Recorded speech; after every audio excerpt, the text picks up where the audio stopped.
pretty. She had me there. I said, I don't reckon I got one. Thank you. Like the whole team. Bull. Is this flash size? Well, I ain't gonna be able to wear them that long because I can't stand up and hold my arm. It's hard to get a bed. Yep. It's bad. We'll go ahead and get started. It's 7 o'clock. And we're going to go ahead and we're going to start with prayer. And as most of you know, we lost one of our most precious brothers, Brother Carl. I have so many memories. I remember back when he shot his foot. We gave him such a hard time about that. And we laughed and laughed and he laughed. And I have so many good memories of that man. Sitting here in church over there when the Holy Ghost would just get hold of him. And that's things you can't take away, you know. And now that he's gone, there's a rejoicing in heaven for him. You know, I thought about that as soon as I heard it. I thought, man, heaven's going wild right now because he made it. He fought a good fight. He kept the faith. He finished his course. Man, he's got a testimony. His life was a testimony. However, even though they knew that the time was going to be soon, it doesn't take away the hurt of him being gone. We all know that. So we need to remember Jimmy Lou. Oh my goodness, you know, they've been married for an eternity, and so remember her and Kathy and Billy and remember all of the family. We've got several more. I mean, he just had ties to everybody. So let's remember that family. Do we have any other requests? My mom has a neighbor that's in the hospital with pneumonia, and she asked prayer for him. Okay. Very elderly. Okay. Ranger has RSV. Okay. Let's remember Ranger with RSV. That's striking a lot now. That's one of those things. We're getting into the season now where just a little bit of a cold for a baby is dangerous. For the adult, most adults can shake it, but a child, it really makes a difference. So, any other requests? I have a request. Remember my mom, she starts her radiation treatment on the 19th. Okay. Jennifer's mom. All right. Let's go to Lord in prayer.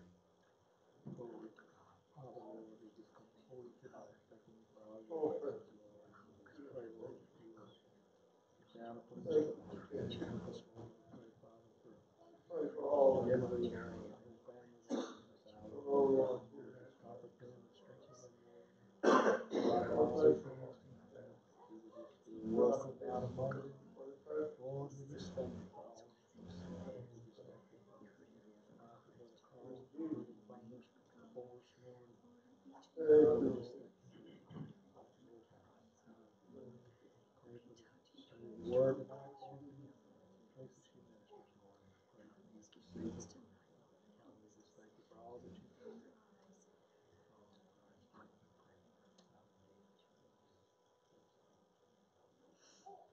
Okay. Tonight, we're going to be talking about Christmas traditions. You know, most of the time you'll hear something about this every year, so this year I'm going to do it. Farron was going to do it, but he was called to work. So he told me to be looking, he said, because he ain't going to be there. So we're going to look at Christmas traditions. So if I were to ask you the best thing that you can think of about your childhood Christmases, what would it be?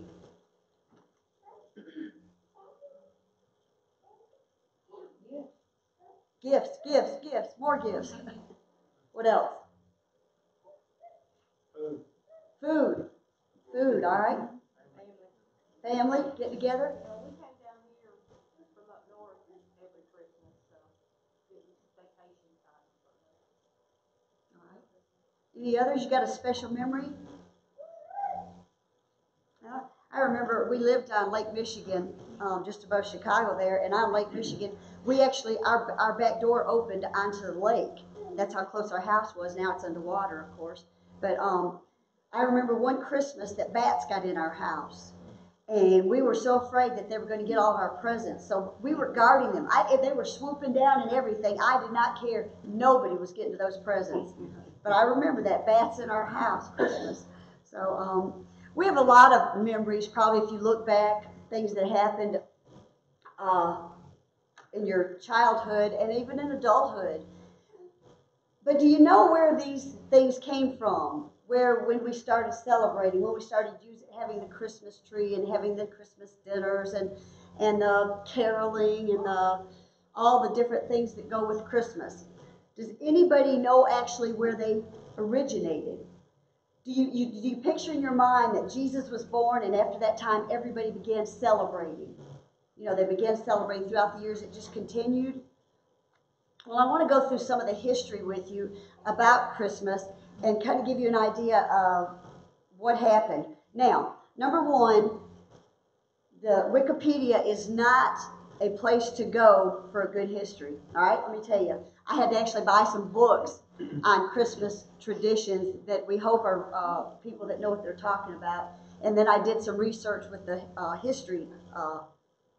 So hopefully most of this is true. Again, a lot of it people just made up and it went in the history books. You know, they may not be true, it may be true, but we're going to look at some of it. So the first thing, we're going to look at the date of Christmas. The date, is that really hard? That is terribly hard to see. He's not up there. It's very light font too. No, it's a black font. It looks like it's really, really out of focus up there. If he comes back through, I'll try to catch him, see if he can focus it in. First off, it took over, from the time of Jesus' birth, it took over 300 years to decide on a date for Christmas. Okay? Now, if you read in Luke 2 and in Matthew 2, you will wonder, how in the world did we get December 25th? December 25th, their time, their seasons are the same as ours. So when it's cold here, it's cold over there. So December 25th is usually cold, cold time, right?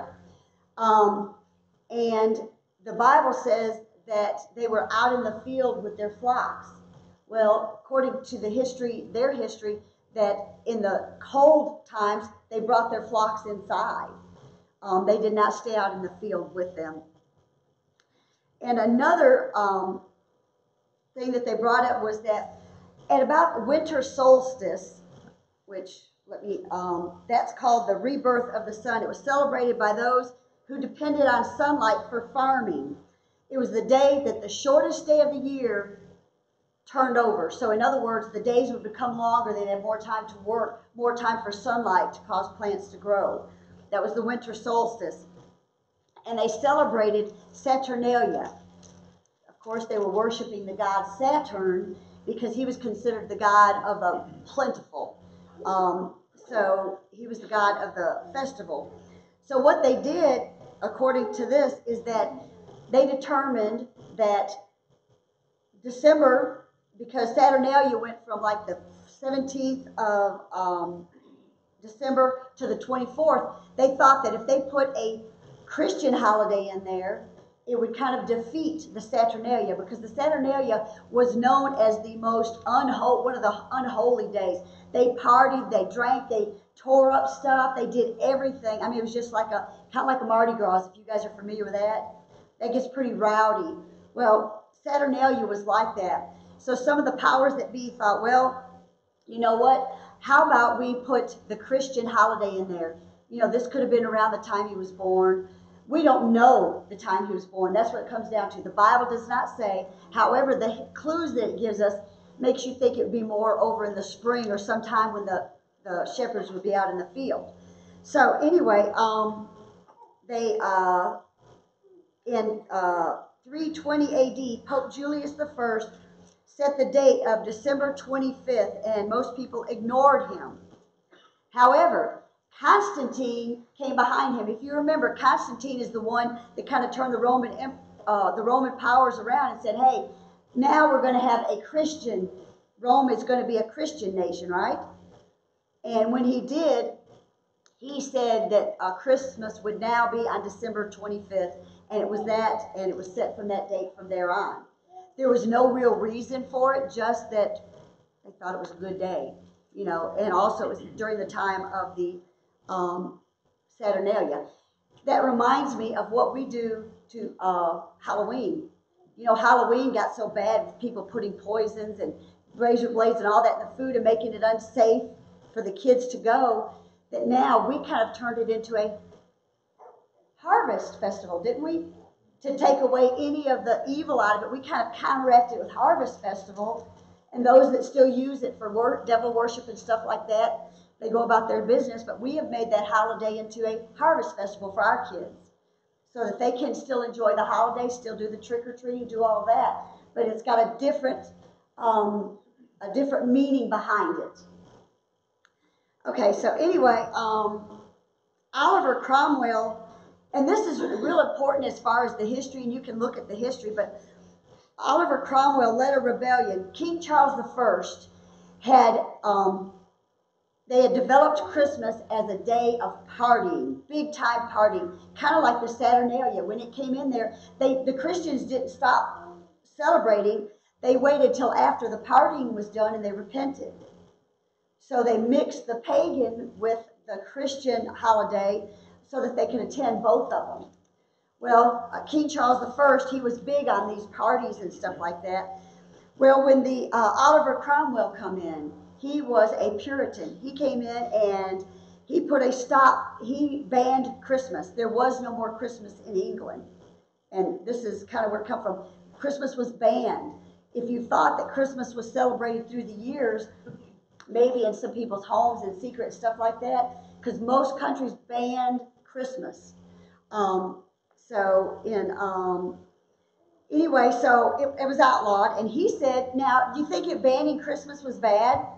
It had become a holiday of fun and drinking and partying and all of this stuff. You think it was bad for him to ban Christmas? Not if it wasn't being celebrated as Christ's birthday.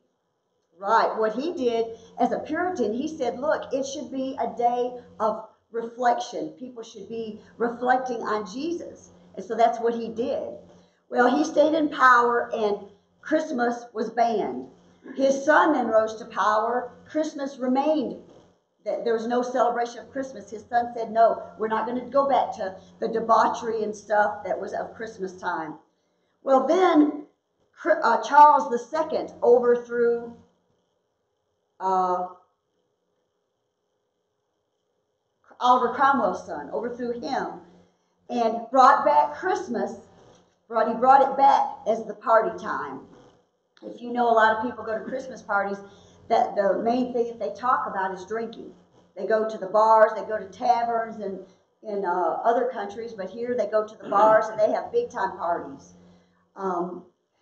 So it became back to that. Now,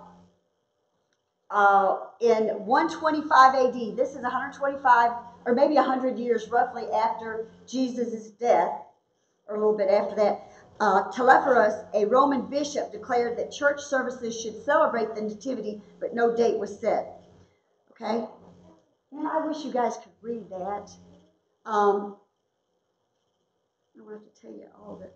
The actual event. So let's talk about the ambience, the surrounding, the atmosphere. Let me see if I can get him to get Brother Ryan, see if he can. Huh? Yeah.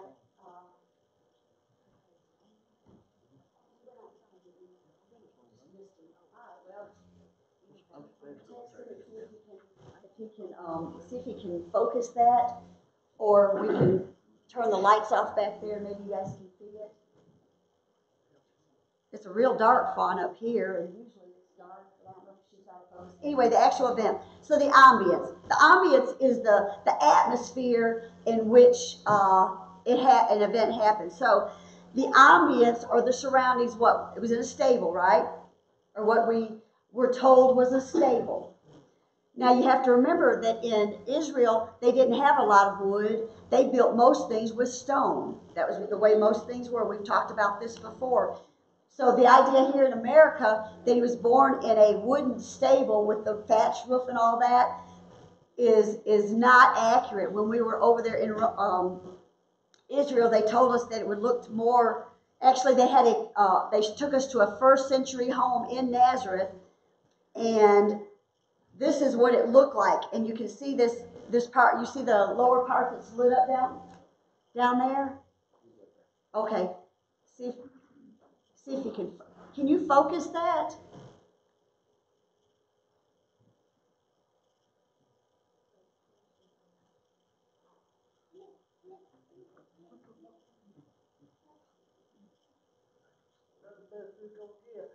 Okay, that's probably a little bit better. We'll find out when the letters come up.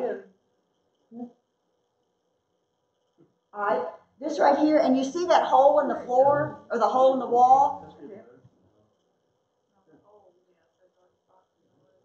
Okay, well, the upper layer right there was what they called, according to our guide in Israel, is the upper room. That's where all the family would sleep on the floor. When you step down into that lower area, that's where they would put the animals. That was called the stable, or where they would put the animals in the wintertime, because the heat off their bodies heated the family's home. They didn't have heat like you and I. So that's an actual first century home. That was an actual home that would have been there when Jesus was there. They unearthed it, and that's what they had. So that was probably closer to the stable that he was born in. He would have been down there, and there were mangers in there, but they weren't wooden. They were actually stone troughs. And when you think about a trough, he was laid in a manger. It would have been, I mean, if animals were eating out of it, what do animals leave behind when they're eating out of something? Slobber and all sorts of stuff. We're talking about, it was probably pretty dirty, not to mention what they left on the floor that helped with the heat. So it was probably a pretty pungent area to be, because it was very small. So it would have been kind of strong. But those people were used to it. Most of us wouldn't be able to stand that. So anyway, the ambience of it is that it was a type of stable or a type of lower. The attitudes, what were the attitudes of the people there? That's still not, that won't get any better? Okay.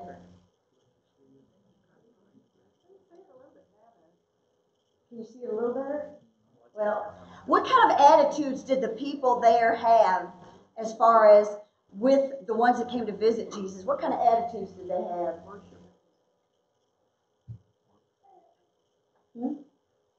They were worshiping, weren't they? You can see a little bit. Yeah, maybe that'll help. Yeah, a little bit, I think. Did it help you guys? Okay. They were worshiping, so that their attitudes were very worshipful. The decorations. Hay, manure, possibly the animal. Star. Was the star there when Jesus was born? Huh?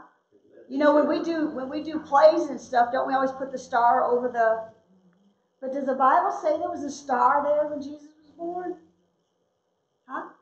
It led them to that, did it not? Right, that's one of the things that when we do our plays and stuff, we don't think about. That in Luke 2 and in Matthew 2, it doesn't mention that the shepherds saw a star. The angel told them where to go. There was no star necessarily. They went to Jesus. However, later, if you remember, the wise men went to see Jesus in a house, not in this stable. They went into a house to see Jesus, and the star led them there. So sometimes we get our stories all kind of a little bit confused. And most people think, well, the star led the shepherds there. There was no mention of a star leading the shepherds anywhere. So when you're thinking about this, when you're reading it, try to get it in your mind what's going on here for an accurate picture here. Dress code there was the swaddling clothes for the baby, and them, they would have been wearing their robes and stuff that they wore in biblical times. And the fellowship. Were there 3 shepherds? How many shepherds? I'm taking all of this out of Luke 2 and Luke 2 and Matthew 2. I know you guys are very familiar with it, but was there a number put on the shepherds? Was We often have 3 shepherds, right? We just pick 3 shepherds. That's not biblical. It says the shepherds were in the field watching their flocks in Luke 2 and 8. But it says nothing about how many were there. All right? So we get that kind of in our mind. The gifts. What kind of gifts did the shepherds, this is at the birth, what kind of gifts did the shepherds give? Doesn't mention anything except they left their job, so to speak, and they gave him time. They gave time to worship. They took time out of their life to worship. So that would have been the gift. And the music. Angels singing. And what I'm going to do here is I want to compare it to how it's changed over the years. So I want you to get this in your mind, what it was like at the actual birth. And I want to look and see how things have changed. So the music would have been the angels glorifying God, and the shepherds would have been worshiping Jesus, right? Okay. All right, so they gave 3 gifts. Gold, which you guys are very aware. I don't know if you have any gold bricks stored away. I do not, but if you do, that's one of the most precious metals on earth, right? Frankincense. It's made from a sap of a sacred tree in Arabia. What they do is they take and they'll slice the tree, cut a little bit of the bark, and they will let it bleed out hunks of resin. The resin dries for about 3 months. They go and they chip it off, and then that's what they use. They'll melt it down for religious anointings, for the smell, just the incense, that type of thing. Myrrh. Myrrh, the same thing. It's a resin from a tree, and you can see it's like hardened right there. They, again, cut the tree, let it bleed out of there and harden up, and then they scrape it off the tree. What else is myrrh used for? Do you know what it was used for in Jesus' time? I hear kind of whispers. Burial. That's the one I was looking for. They brought the myrrh and stuff, and that's what they would use for the burial. Do you think there's any significance in the fact that they brought him a gift that was used to embalm or for burial? Because they already had the frankincense for the smell and the incense. You think that that it's significant that they brought the myrrh, kind of a burial? I wondered about that when I read it, because the most thing that it's used for is the burial. And I thought that was kind of significant that they had already, I don't know if they knew or what, but it was kind of preparing for the burial. All right, let's look at ambience today. This is going to be from the time of Jesus' birth, afterwards, up to before the 1800s. Every one of these that I show you, till I show you the today's, is going to be after Jesus' birth and before 1800. The Christians and Christmas did a lot of flip-flopping and stuff between the time of Jesus' birth and before 1800. It was nothing like you would have thought it was today.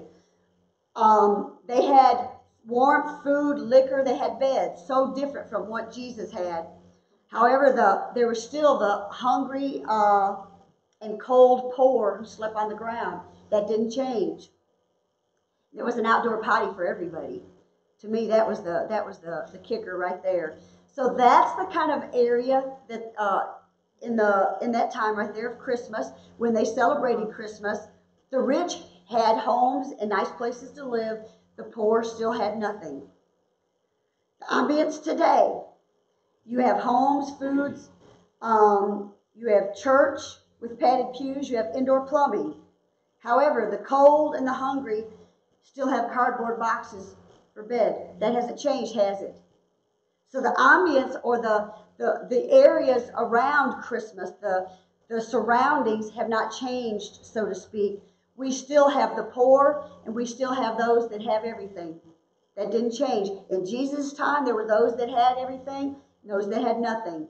That has, through the years, is still the same. There's still people that are hungry and cold and that have nothing and sleep in cardboard boxes. They do that here in Tupelo. If you will look out by the old bank and some of the areas there under overpasses and stuff, you will see some of them. They'll climb up in the way up the little ramps, the concrete ramps, and they'll try to sleep up there out of the wind and stuff. Look for those. Oh, and all right, attitudes. Now, this I thought was real interesting. The poor, rebelling against the rich, would gather in mobs. They would break into the homes of the wealthy and take what they wanted. They would go to their houses and say, give us something, give us this, give us that. And if you don't share your wealth with us, we'll break in and take, because they knew they had just been swapping all the gifts and stuff. So they would break in and take their gifts and stuff, or whatever they wanted, food, anything they wanted. How many of you ever heard the verse of a song that says, give us some figgy pudding, oh, give us some figgy pudding. We won't go until we've got some. That is what that song is talking about. That's some of the stuff that they used to hurl, that if they didn't get the food and stuff, they weren't going to leave. They were actually going to mob them, and they would break into their houses till the rich would give them what they wanted. We've got people now today that want to take things from people that earned it too, right? Yeah, we've got the same kind of, people haven't changed. People have not changed. We've still got people that don't want to work. But however, when you get something, they think that you owe it to them. There are people like that exactly today. Also, the merrymaking was wine, and this is all around Christmas now. This is just Christmas. The merrymaking, the wine and the spirits flowed freely. Lawlessness abounded. Churches began closing their doors at Christmas time. They no longer would allow them to celebrate Christmas in the churches because they were tearing everything up. They were just like mobs everywhere.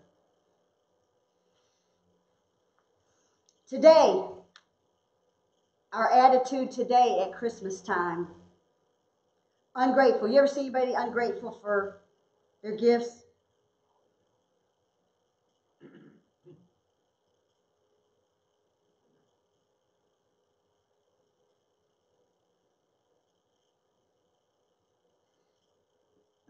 These are all junky toys. Stupid. I don't even give it them. So you don't touch this. I got two right now. It's in our store. No thanks. I got. Yes, I think I want a toy.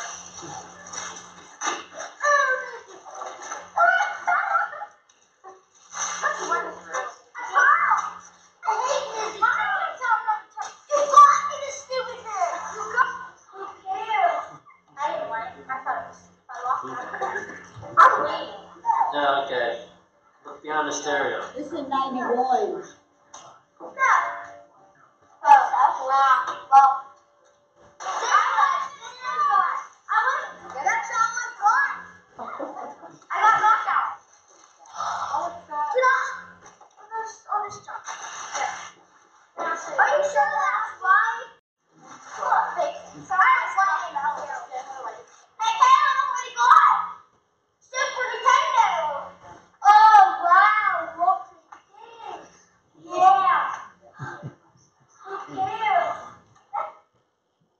I know a little boy that if he had been mine, I could have tore his rear up about 10 times just watching this. There's nothing like when you can finally Can you shrink it back to? We can read that. Yeah, you can read it. There you go. All right. So we've got ungrateful. It's not only kids. I saw one kid got an Apple monitor. I mean, those things are several $100s, and he was probably in his 20s. And his mom gave him this Apple monitor. He said, "Are you kidding me?" And he started cussing her. He said that wasn't the right one. And he pushes it over and he walks out the door. Had been another dead kid. See, I'd be in prison. I cannot handle that. So we're aggravated at the shoppers. We're aggravated when they take our spots. We're aggravated at the traffic. We're aggravated at UPS. We're aggravated at USPS. We're aggravated at FedEx. And we're aggravated at the slow internet, right? We spend Christmas aggravated. Yeah, that's exactly what we are, aggravated constantly. This is what Christmas is about today.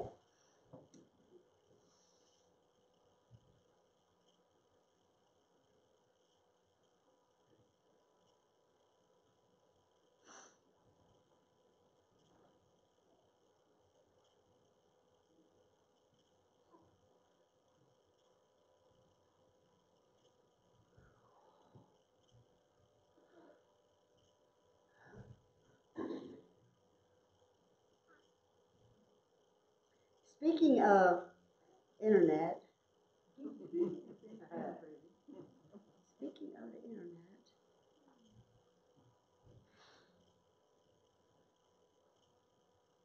I'm going to rotate around,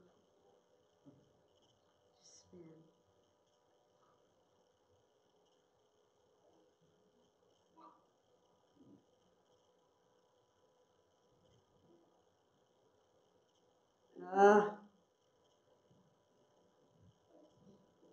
All right, hang on. Now, I played before. I just played it. All right, just checking to see if we're good. I need to hit the unmute button on the video itself. It shouldn't be muted. I hit it and then turned it back off.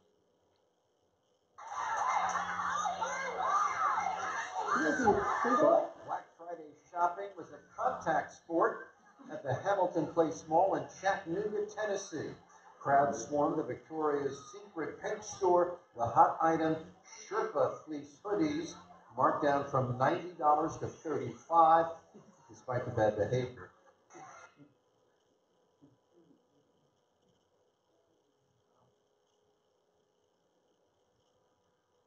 All right, that's all you're going to get on that one.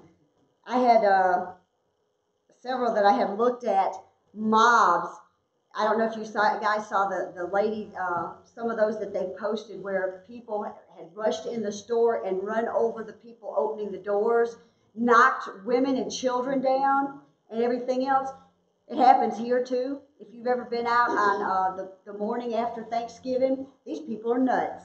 They will literally run you over and mow you down to get 30 cents off of something.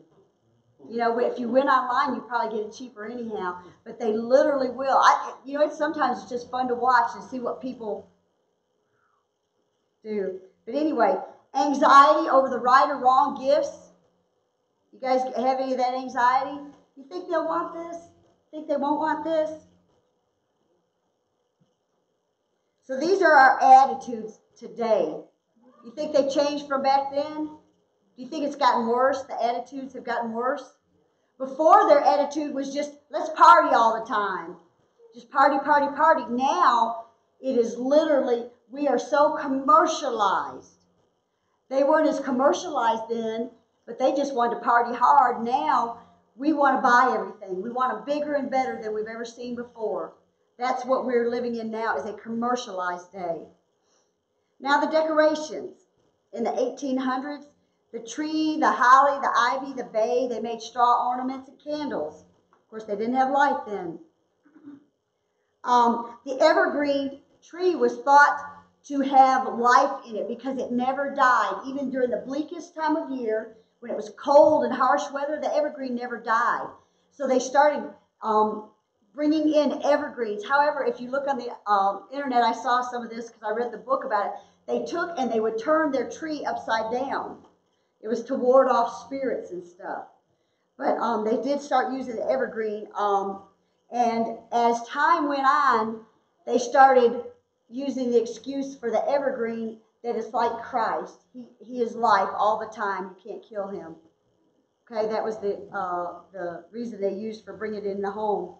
And the trees on the light represented the light brought into a dark world. And Jennifer, you'll find this interesting. In the 1820s, the Pennsylvania Germans actually brought the tree for Christmas to America. When they first settled America, the Puritans settled America, they were not allowed to have Christmas in America. It was banned here. They brought the same stuff from England. They said, you know, this is not good. They left England because of religious persecution. They wanted to start their own. They get here, they don't want none of that stuff. So the Puritans had banned Christmas in America when it first started. However, by the 1820s, and that was up to about the 1800s, 1820s, you got the German, Pennsylvania Germans who had brought over the tree and putting the tree up in the homes. In the 1880s, they were afraid that everybody was going to cut down all the trees, so they started making fake trees to put in homes because they were afraid of extinction. The first commercial glass ornaments were in the 1860s. And in 1880, Woolworths, how many have heard of Woolworths? Been gone out of here a long time, but I remember that as a kid. But Woolworths began selling Christmas ornament. Woolworths is given the title of being the one major store that commercialized Christmas. They're the ones that started the commercialization of Christmas. They started bringing in thousands of ornaments and trees and everything to commercialize Christmas. So Woolworths is given that dubious honor.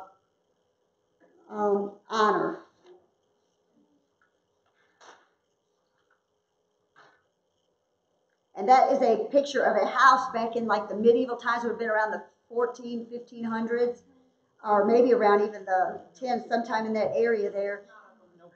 Huh? We don't have a picture.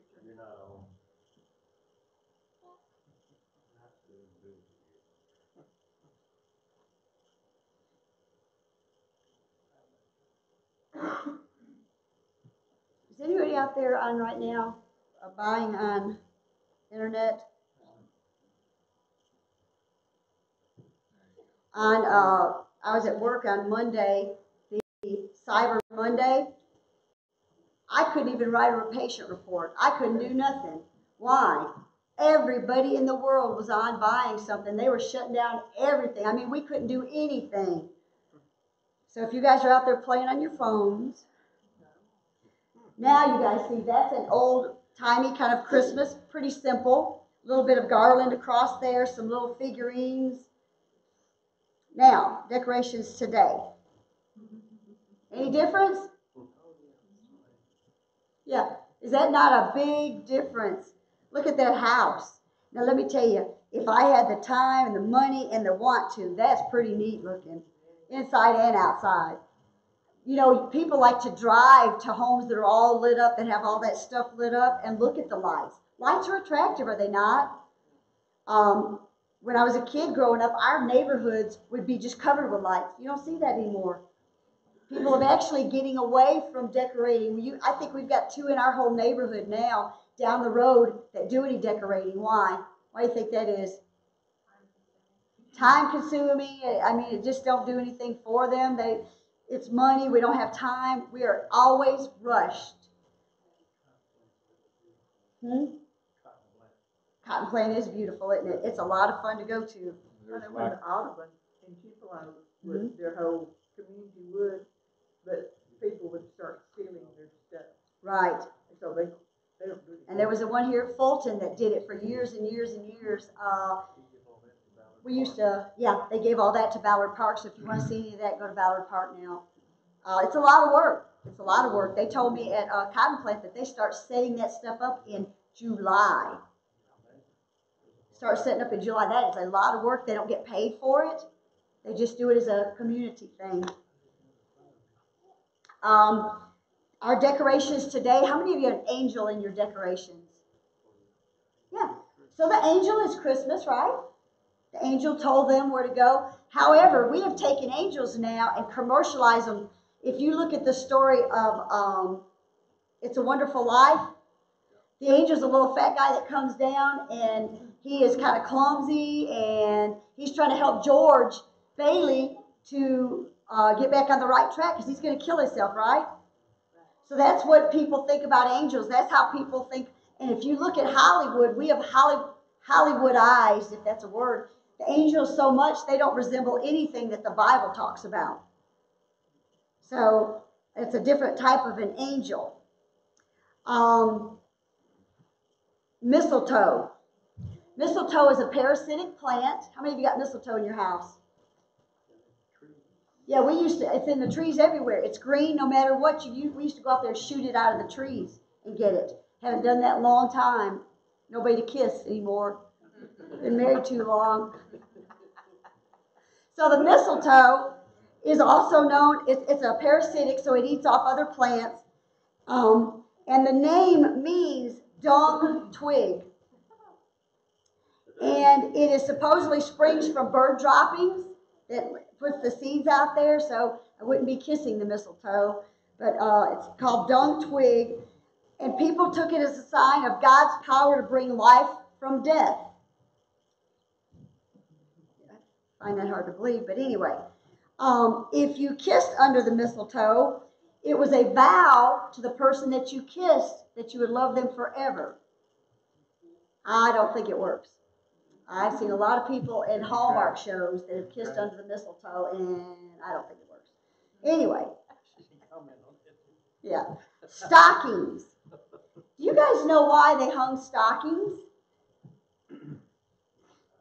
Think about it. Think about the time back in those before the 1800s. Think about even after the 1800s for the poor. Think about why they would have hung stockings at the fireplace. Huh?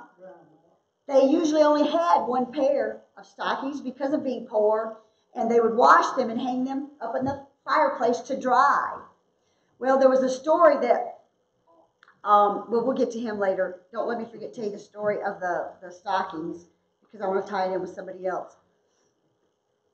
All right, let's look at the dress code. I don't know if you guys can see this, but these people have headdresses on. They've got all these fancy gowns on. These were what they wore back before the 1800s for Christmas parties. How many of you go to a Christmas party and you're wearing ball gowns and you're wearing big hats and everything? Most of us go like slobs, right? What we call slobs today. How many of you dress up for your Christmas parties? I mean, really dress up in bright blues and greens and sparklies. We don't do it anymore. It's too much bother. We're too pushed to get there on time. We barely get a bath. So the dress code back then, they used to dress in wild costumes, and they would trade. The men would wear the women's gowns, and the women would wear men's clothing. And they would party. Sound like today. Huh? Sound like today. Yeah, that is similar to today. Their clothing was woolen, clothing with linen underwear. They wore bright clothing, flowing gowns, elaborate headdresses, robes, jewels. So what's the dress code today? I wore mine. Blue jeans and t-shirt. This is how we go to church, isn't it? And now we're talking at Christmas time. This is one of my Christmas shirts. This is what I wear around town at Christmas time because I don't get to wear it any other time. So this is what we wear, isn't it? Kind of the slob look. Yeah. However, the dress code today, bright reds, greens, blues, with snowmen, deers, bells, Santa Clauses, ugly sweaters. Yeah. How many of you got your ugly sweater for Sunday? Huh? Did you get it today? Now, let's look at that for a minute. You know, that started off with because people were wearing sweaters they thought looked good and everybody else thought they looked ugly. So it kind of got to an ugly sweater day. So, is there anything wrong with wearing ugly sweaters? Yeah, we're all in trouble Sunday. Your dress code is not about this as long as it's decent. It's about what's inside. It's the same thing with the way you decorate your home. If you decorate your home with little icons, little statues of the three kings of Orient, you know, they gave them names. Nobody knows the names of the wise men, but they gave them like Melchizar, Melchor, Belshazzar, and I don't remember the other's name. But they gave them all these names. They named them. They made up names for the three kings. Number one, the Bible says nothing about three kings came. So, and those names weren't given till hundreds of years later. And when we were over in the Vatican, they actually had 3 burial tombs for those 3 kings that came to visit Jesus. I'm like, you guys are nuts. They make up a lot of stuff. So anyway, so what you wear on the outside, I love stuff like this. One of my favorite times of year is Christmas. I love to dress in funny stuff. I love to do this. Does it take away from what the holiday means? That I like to decorate my tree. I have a giant snowman. I have a giant Snoopy that I blow up for the kids. I have lights on the outside, and I decorate. Does it take away from what the real meaning of Christmas is? It doesn't have to. I don't think. So clarify. As long as you give the true meaning of Christmas its due time and recognition. The other part, I think, is, okay. I mean, I don't think you're sinning putting a Snoopy in your yard. Right. We're going to talk a little bit more about that in just a second. Every year in music class, I teach Christmas carols, and we do Rudolph, and we do Jingle Bells, and sometimes I do Frosty, but there's a whole lot of words in Frosty. So Frosty Snowman, it's a long song. But then I also do Silent Night, Joy to the World, and those types of songs. And we get into like today, we got into a conversation. 3rd graders, we went all the way to the crucifixion, and the resurrection, because it's so. I think it's just like Kim says, you can enjoy the silly part of it, the lights and things. I mean, there's nothing wrong with that as long as you make sure Christ stays in Christmas. Right, and there's another thing that if you have things in your home, that he warned us that if you know that something has been given to idols or prepared for idols, that you're not to partake of it, right? Same thing, if you have something in your home and you think about it as an idol, or you think about it in a way that is not pleasing to him, I think it can become a sin. However, a tree to me is just that. It's a tree. It's going to be a mess to clean up, afterwards, but I think it's fun. But do you think, when you think about the tree, do you think about that this tree represents the life of Christ, that it's continuous? I don't think about the tree like that. Till I was reading this stuff and some of the stuff that they said, I've never thought about that. So the fellowship in the 1800s, before the 1800s, church services consisted of gambling and messages. The preachers would preach, but not about anything to do with Christ. And they would have gambling in there. They would have kind of like we might have a church service and have a bingo, gambling. That's what they did for their parties back then, for their church services during Christmas services. See that Holy Rollers? That is actually a group of men from a church that started going to raise money for their church. They started going to casinos and they started counting cards. They would help each other. They'd have 2 or 3 over here counting cards, and they were helping each other to beat the system so they could raise money for their church. That is a problem. That's a problem. And when I was reading that, I thought, wow, they've misused the Holy Roller's name. Fellowship now, we have dysfunctional families buying more and more gifts than you can afford and than the kids need. Eating, drinking, fighting, that's just at my house. I don't know what yours is like. Church services relating the story of Jesus' birth through entertainment. Is that wrong? I love them. I love the Christmas stories that bring out a good, something good through entertainment. I think it catches the eye as long as the story is there.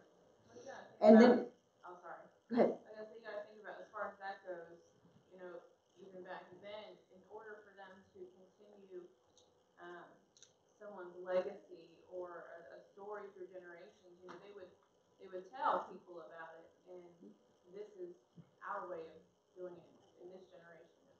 Plays and even movies sometimes, in order to get it to not just our own families, but beyond that. Well, the thing here is we have so much entertainment that if you can't use a hook to pull them in, you won't get them to listen to the story. Because if it's just the same old boring, same old, our kids today, they are over entertained.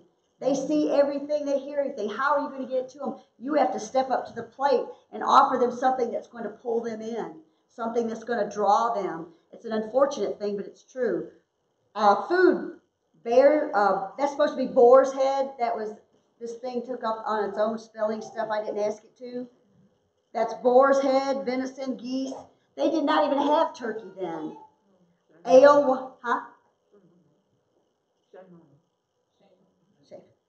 And you see those little things like there that's got all them little hairy looking things? Those are mince pies sitting down there in some greenery. And our food, we know what our food is today. Turkey, ham, dressing, pies, green beans, corn, fruit cake.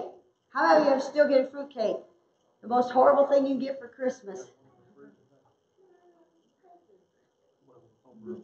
Gifts. Back then they traded, they gave gifts to each other, jewels, robes, food. Today our gifts are electronics, anything and everything that you can find to give, bigger and bigger and bigger and better. And then people also, and while we're doing all that, we also still give to the poor and give to charities, right? So there's a mixture there. Music. This was a carol, a Christmas carol. The boar's head, I understand, is chief service in all this land. Wheresoever it may be found, servitor cum sinapio. It is served with mustard. That was a Christmas carol. That's kind of like what we do, though. Rudolph the Red-Nosed Reindeer don't have nothing to do with Jesus, right? I mean, I know somebody could say, well, you know, the red on his nose represents the blood. Really? You're kind of stretching it, aren't you? But the music then was bawdy, and it was pretty wild. We have some pretty wild songs now. We have murder songs. Grandma got run over by a reindeer. You see the little grandma on the thing now? She's got a gun, and she says she won't be run over this year. Yeah. Music today, we do Jingle Bells, Batman Smells, Robin Laid an Egg. Is that representative of Christmas? That's what we sing. I like the song. Grandma got run over by a reindeer. But then we do sing Away in a Manger, Joy to the World. We mix them. Is there anything wrong, again, with mixing as long as we recognize the true meaning of this season? Christmas was almost lost. This is kind of important. Due to the raunchiness of what Christmas had become, and to the mobs that were thronging people's homes and doing all of that, in just before 1800s, they had almost shut down all of the churches celebrating anything to do with the nativity or to do with Jesus' birth. However, there were a few Catholic churches and a few Protestant churches that were still doing kind of hidden celebrations.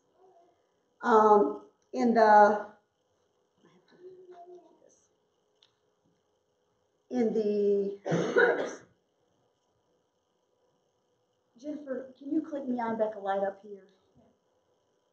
I shrunk it down to fit it on this page. And it's pretty. Oh, let me just tell you this one other thing about gifts, because you will find this very interesting. Okay. Yes, gifts today. Today, more than $4 billion per day during the Christmas season. When does Christmas season start? Actually in July, I think. Because you'll see Christmas stuff out before Halloween, and you'll see it out. Do you know why they started doing it earlier and earlier? They did it after World War II because they started doing it at Thanksgiving right after during World War II, because they wanted to have time to get the gifts to the men overseas. So they wanted them to come out with the sales early so they could send the gifts over there. That's good, but we just kept moving it back, so kind of all year long, just about. Anyway, more than $4 billion a day during the Christmas season. In the years after the Civil War, the U.S. became gift-giving central. We became the biggest giver of gifts anywhere. You lose about 10% to 1/3 of the value of a gift when you give it to someone. This is what happens to it. A survey said that 15% of people were unhappy with their gifts. 10% couldn't remember what they were given. You guys remember what you were given last year? Everything? Most of it? Probably not. 25% said they re-gifted their gifts and gave it to somebody else. You guys do that? I got something, I've got stuff re-gifted before, and I've gifted it and give it back to them the next Christmas.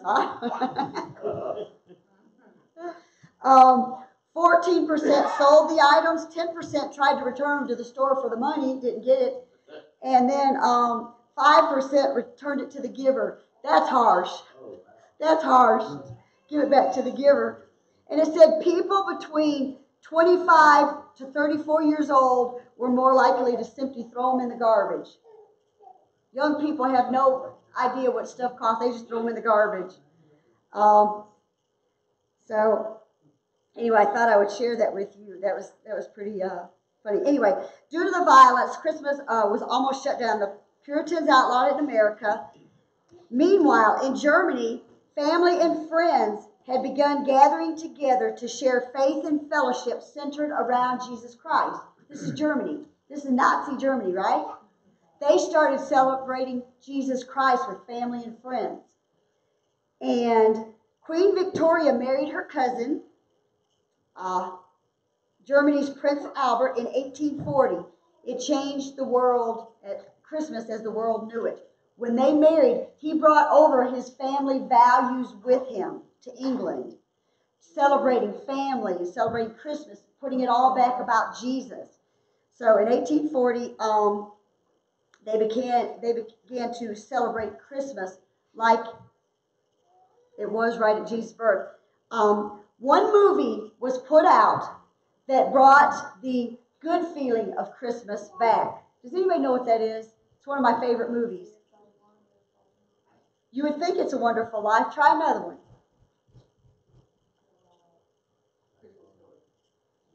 Miracle on whatever street. 34th Street? No. Those are all good ones. But it was Scrooge. It was A Christmas Carol.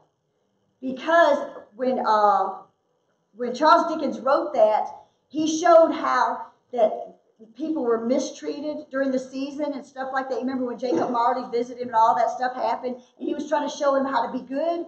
However, what you may think that that's a feel-good movie, and it happens to be one of my favorite. However, during that, you see very little mention of Jesus Christ.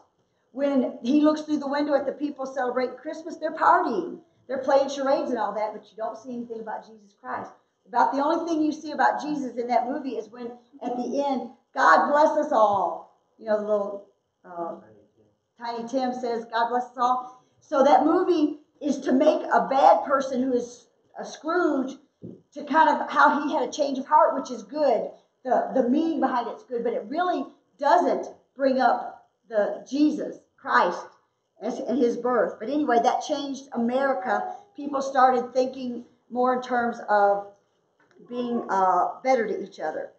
You guys remember Brother Ryan does that, the Advent. I'm just going to mention 3 days real quickly. It means the coming. It's marked with wreath, candles, and calendars. In the 6th century, Christians reflected on the meaning of Christmas, and they prepared for the baptism.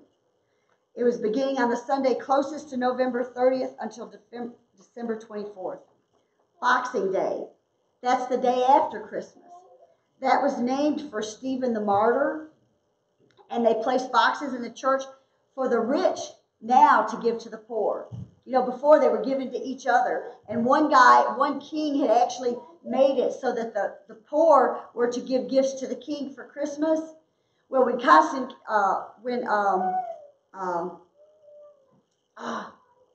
think of his name, when he came in anyway, he made it so that the rich had to give to the poor on this day. I know this is a lot, but this is just some stuff I want to share with you. On December 28th, how many of you ever heard of Holy Innocents' Day? This is the day that where children are taken and beaten in remembrance of Herod killing the children looking for Jesus. It's called Holy Innocents Day, and they take children hide in their closets and stuff, and they take them and they beat them as a remembrance of what Herod did to kill all those children. In England, which is the ones kind of set the rule for Christmas, before they came over to here. I am sure that by the 28th, there are many children that need to be beaten. But however, you could say, this is Holy Innocents Day. I'm going to have to beat the mess out of you. Candy cane was initially just a white stick with a curve on it. A choir master was, he had a bunch of boys, and they would not be quiet while the service was going on, while they were sitting up the choir. So he thought he would give them a stick of candy, but the church didn't allow them to have candy, so he used it as a teaching tool. He had a crook put in it that would be like a shepherd, and the white was to be the purity of Jesus, and they would sit up there and suck on those sticks. It was supposed to be a thing. Well, a candy maker come along and decided he was going to add the 3 stripes. There were 3 stripes on it for the Father, the Son, and the Holy Ghost. Now, you guys, when I look at this right now, there are little things out that tell all about the meaning of this candy cane. Have you guys seen them? Where it's this, this, and that. This is candy to me. I don't look at this thing and say, ooh, white for purity. White. I eat it. So really, when you're looking at this stuff, what kind of meaning does it have to you? You can put all the meaning you want on this, but most people just don't see this, see that. Saint Nick Santa. I have to get to Santa. That was an early 1900 Santa. That dude is scary. That is a freaky looking dude. And that kid right there, I don't know how she sat there with him. But St. Nicholas, he was Nicholas of Bari. He was an early Christian bishop of Myra. Myra was a town in what is now Turkey. Okay? So St. Nicholas was a rich man. He was a young man, very young, in his early 20s, rich man. He goes and gives his wealth that he got from his parents to the poor. He goes and he takes it to their home and he doles out all of his wealth to the poor. And when he does that, he is remembered for this. However, he has a twin brother. And let me get down here.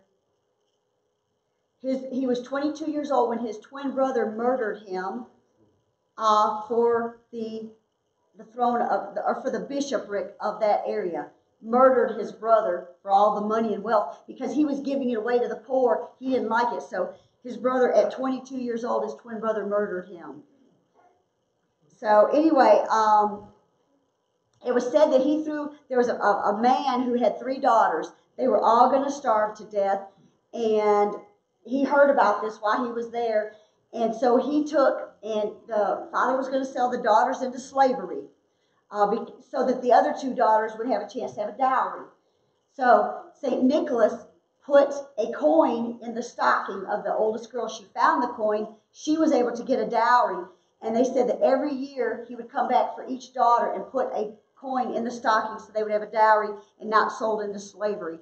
That was what he was known for. This was an actual man. All the stories about him, how they're true or not, I don't know. So anyway, how many of you ever heard of Wenceslaus?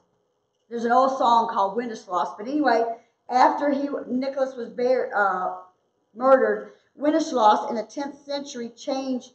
He roamed the kingdom, giving firewood, food, and clothing to the needy, and inspired others to do likewise. Then, The Night Before Christmas, written by Clement Moore, brought the vision of the modern day Santa. And you guys know what the modern day Santa looks like, right?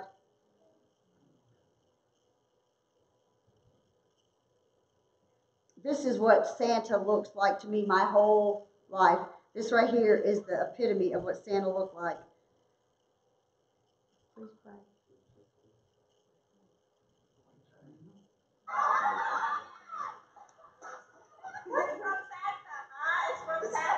That's not. Flip over. This is not the one that I'm playing here. Santa, you got stolen.